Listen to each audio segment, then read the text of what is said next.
नशेमध्ये धुंद असलेल्या एकानं टँकर व्यावसायिकावर चाकूने हल्ला करून गंभीर जखमी केलाय। ही घटना मंगळवारी सायंकाळी 5:30 वाजण्याच्या सुमारास गारखेडा गावामध्ये घडली आहे। अब्रान हसन असं चाकू हल्ला करणाऱ्याचं नाव असून त्याच्या विरोधात पुंडलिक नगर पोलीस ठाण्यात गुन्हा दाखल करण्यात आलाय।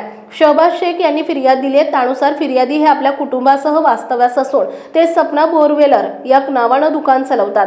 मंगळवारी सायंकाळी 5 ते 5:30 वाजण्याच्या सुमारास ते दुकानाजवळ उभे असताना त्यांच्या ओळखीचा इसम अन्नान शेख हा नशेत धुंद अवस्थेत तेथून येऊन जुन्या वादाच्या कारणावरून शहबाज यांच्याशी वाद घालू लागला।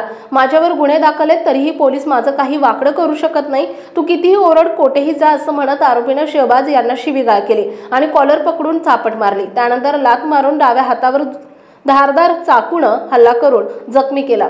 हल्ल्यानंतर शहबाज यांनी आपल्या चुलत भावास फोन करून घटनेची माहिती दिली। हल्ल्यात शहबाज यांच्या डाव्या हाताच्या जखमेवर 5 टाके घालण्यात आलेत। या प्रकरणी पुंडलिक नगर पोलीस ठाण्यात गुन्हा दाखल करण्यात आलाय। पुढील तपास पोलिसांकडून केला जातोय।